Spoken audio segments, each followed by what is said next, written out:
Olá, é notícia entrevista hoje o advogado criminalista Antônio Carlos de Almeida Castro. Ele é um dos principais advogados do país, tem casos rumorosos e advoga atualmente para o senador Demóstenes Torres e para o governador de Goiás, Marconi Perillo.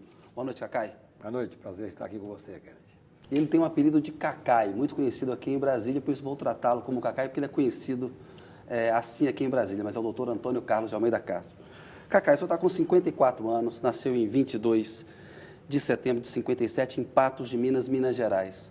Teve infância em Minas Gerais, veio para Brasília logo, há quanto tempo está em Brasília? Como é que foi essa trajetória? Não, eu nasci em Patos de Minas e fiquei lá até os 19 anos. Eu costumo brincar que eu saí de Minas Gerais, mas Minas Gerais não saiu de mim.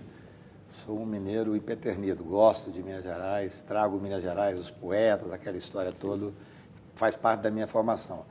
Eu vim para Brasília para estudar, na época não tinha faculdade em Patos de Minas, então eu vim, fiz o vestibular no UNB, passei, comecei a fazer o curso de Direito aqui, comecei a fazer movimento estudantil naquela época, estava no começo da democratização.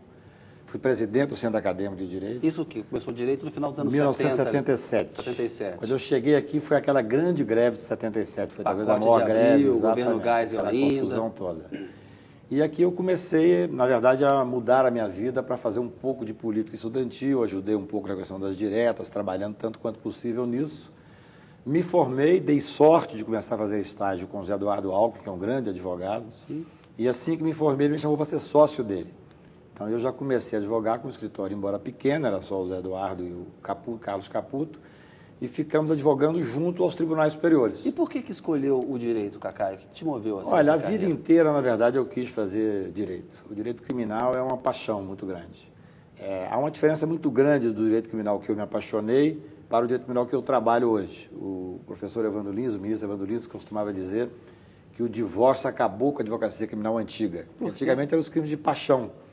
Ele diz que no escritório dele, a grande maioria dos crimes tinha algum tipo de questão passional. A partir dos anos 90, principalmente naquele momento que você acompanhou bem, na época da CPI do Collor, sim. Então nós tivemos uma guinada do direito criminal quando passou a ser mais evidente, procurar mais a questão que a gente chama de direito penal econômico. Crimes do colarinho branco, a corrupção. Exatamente. A partir daí houve uma guinada e eu já estava advogando. Pelo fato de eu advogar em Brasília, eu representava uma série de grandes escritórios de advocacia criminal. Zé Carlos Dias, que me ajudou. Sim, foi ministro da Justiça. Foi ministro da Justiça, Nilo Batista. Então são advogados que eu comecei a advogar como correspondente e esses advogados atuavam muito no Supremo e no Superior Tribunal de Justiça. Precisavam de alguém aqui, você fez essa parceria. Eu comecei a fazer essa parceria e aos poucos fui começando a trabalhar junto aos tribunais, desde o início da minha carreira, há 30 anos eu trabalho junto ao Supremo, junto ao STJ. E, evidentemente, num dado momento, eu me separei da sociedade do José Eduardo Alckmin e fiz um escritório diferenciado sob o aspecto de que é um escritório pequeno. Eu fiz uma opção para ter um escritório pequeno. Somos eu e hoje 3 advogados que trabalhamos comigo. Dá mais atenção para os casos, o senhor mesmo, né? Cada caso, eu digo que de cada 20 processos que chegam no escritório, apenas um fica no escritório. Esse processo que eu realmente acompanho absolutamente tudo, a gente discute a linha de atuação. E se você perguntar hoje onde está cada processo, eu sei, inclusive, fisicamente onde ele está. E me conta aqui, de onde surgiu esse apelido Cacai? Por incrível que pareça, foi a primeira palavra que eu falei. Me perguntavam um nome, eu falava Cacai. Então esse apelido me acompanha. Hoje, se me chamarem na rua de Antônio Carlos, acho que eu não olho. E essa grafia com 2K e o Y, essa grafia invocada aí? Eu era moleque, comecei a escrever assim. Eu me lembro que quando o Lula, ainda operário, lançou o primeiro livro dele, sim, eu pedi um autógrafo a ele e ele falou assim, não, com KY eu não dou não. Escreveu com C e com I. O Cacai, o que você gosta de fazer nas horas vagas? Tem algum hobby? Tem horas vagas aí? Nesse momento agora, realmente está difícil ter hora vaga, mas eu procuro ter assim, eu procuro conviver muito com a família, eu tenho 3 filhos, gosto imensamente dessa convivência, leio muita poesia, desde menino, poesia é uma coisa que eu gosto de ler, tento escrever uma coisa ou outra aí sem publicar, e eu gosto muito de restaurante, tanto é que eu sou dono de 2 restaurantes em Brasília. Eu brinco que... Do Piantella e qual é o outro? A Expand. A Expand Byline. Eu brinco que eu bebia e comia tanto que ficou mais barato ficar sócio. De tanto que... Eu ia tanto. E por incrível que pareça, eu gosto de cantar. Eu tenho um hobby de cantar. Então, uma vez ou outra, eu... Canta o quê? Roberto Carlos, Boemia. Arrisca um pedacinho aí. Olha. Pode arriscar. O Aécio já cantou no programa, o Zé Alencar já cantou. Tem um trechinho. Eu sou mais profissional. É mesmo? Eu gosto de cantar. Tá certo. E poesia? Fala uma poesia que você fez, um trecho. Poesia, tem uma poesia que eu gosto de recitar, até tem uma questão interessante agora. Na despedida do ministro Brito, há uma tradição dos advogados que está presente ali, uma coisa informal, Sim. faz uma breve homenagem. Como ele é poeta, eu recitei da tribuna do Supremo uma poesia que eu gosto muito, que chama Sonetilha Existencial, do poeta mineiro. De quem? Fala, o Leão de Formosa. Leão de Formosa. Fala, o homem lúcido me espanta, mas gosto dele na lírica. A verdade metafísica modela o verbo e a garganta. O homem lúcido não se espanta, põe a barba ao pé da planta, eis que a planta frutifica. O homem lúcido como está? Seja lá onde estiver, ele está sem aquarela. Sabe que a vida é viscosa. Sabe que entre a náusea e a rosa foi que a ostra fez a pérola. Boa. E cantar? Nem um trechinho? Eu não me acostumo sem teus beijos e não sei viver sem seus abraços. Eu acho que eu sou melhor na tribuna do que cantando. Mas é legal ter coisas diferentes. Gosta também de vinho, né, Cacá? Tem uma adega aí com mais de 4.000 rótulos, é isso mesmo? Além da biblioteca lá com os livros de poesia? Eu gosto muito de vinho, realmente. Eu tenho o costume de tomar vinho praticamente todo dia. Eu só não gosto de tomar vinho sozinho, porque você acaba aí viciando. Mas eu sempre procuro uma toma companhia. daquele jeito que os médicos falam, que é para tomar moderadamente ou mais ou menos? Eu costumo tomar uma garrafa de vinho na refeição. Eu acho que para mim é bem moderado. Eu gosto Por refeição? Por refeição. Não, no almoço nem sempre, evidentemente. Bom. E cuida da saúde, faz exercícios, tem alguma dieta além dessa dieta do vinho? Não, eu como bem, como praticamente de tudo. Agora, faço ginástica todo dia. Faço 1h30 de ginástica. Eu faço 50 minutos de esteira, bicicleta por dia. Todos os dias, praticamente onde eu estiver, eu procuro fazer. Faço pilates, porque depois que você faz 30 anos é melhor cuidar um pouco do corpo. E ainda faço musculação ainda. Importante. Faço bastante. Cacá, você falou que cuida dos processos assim diretamente. Como é que é mais ou menos ali a sua rotina? Acorda que horas? Eu acordo cedo. Eu acordo antes de 7 horas, leio o jornal, eu sou um pouco viciado em jornal. Aí faço 1h30 de ginástica, todo dia praticamente. E trabalho em casa, na parte da manhã. Essa é uma grande vantagem de você morar em Brasília e a advocacia criminal permite que você possa ler, usa um pouco de internet. Eu trabalho em casa e almoço em casa todos os dias. Isso é uma vantagem enorme para quem mora em Brasília.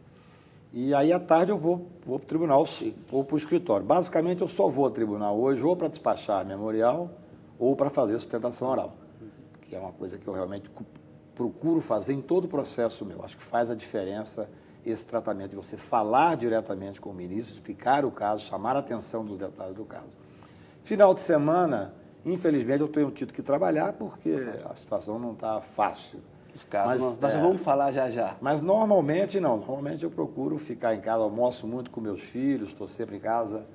Gosto de ir no Piantela para cantar, às vezes aos sábados e tal. Tem uma palhinha ali do E viajo bastante. Eu devo passar pelo menos uns 3 meses por ano fora do Brasil, que é uma oportunidade que a gente tem realmente, embora o celular seja um inferno, que a gente tem para desligar um pouco, para descansar um pouco. Cacá, e qual foi o caso mais difícil, mais complicado da sua carreira? O senhor tem 30 anos de advocacia. Olha, eu acho que o caso mais difícil da minha carreira é um caso que eu estou atuando, que é o caso da Adriana Vilela aqui em Brasília. Eu entrei nesse processo, a imprensa já tinha condenado essa menina. Ela é filha do Zé Guilherme Vilela, ex-ministro do TSE. E a imprensa, por um problema grave... Ela é acusada de tramar a morte do pai. Ela é acusada de ter mandado matar os pais e mais a empregada. Eu entrei, realmente existia uma condenação e eu entrei a pedido de uma série de amigos comuns e do próprio advogado que tocava o caso e é talvez o caso mais complicado sob o aspecto da quantidade de injustiça que foi feito e feito de forma dolosa, inclusive pela parte da polícia. Você acha que ela é inocente? Eu tenho plena convicção, eu não advogaria nesse caso se eu não tivesse essa convicção, porque eu conheci o Zé Guilherme Vilela, era um advogado valoroso aqui de Brasília, e os amigos e a família dele têm absoluta confiança na convicção dela. Mas nós tivemos que brigar com a polícia, que tinha feito uma série de irregularidades, é incrível esse caso, e tecnicamente nós derrubamos todas as pseudoprovas produzidas contra ela. Só que com exposição e até com certo risco, porque nós tivemos que enfrentar uma rala da polícia aqui. O caso ainda não foi julgado mas eu reputo esse caso como um dos casos mais difíceis da minha vida e um trabalho técnico que nós estamos fazendo, parece até filme americano. O senhor falou aí que não pegaria esse caso se não tivesse convicção da inocência dela. A gente sabe que, e no direito é importante que todo mundo tenha direito a uma ampla defesa, né? Mesmo aquele que é culpado, ele tem o direito, numa democracia, de se defender.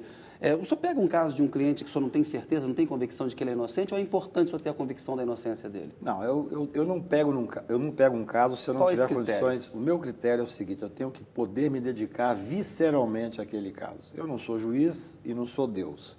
Eu não preciso fazer esse juízo de culpabilidade.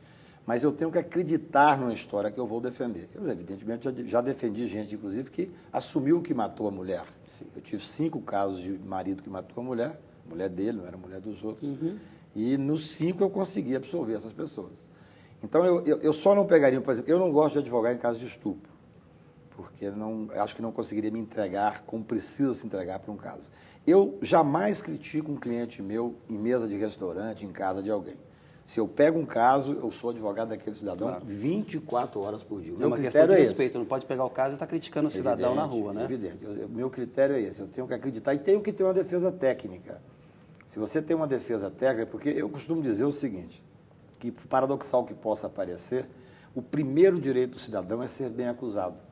O Estado tem que apresentar uma acusação formal, delimitada e precisa. Claro, porque o risco de injustiça é muito grande. É muito grande. Eu sou de uma época, Kennedy, que você tinha investigação pela polícia, terminava a investigação, ia para o Ministério Público, denunciava e depois a gente discutia a questão no judiciário, com direito à ampla defesa, produção de prova e tal.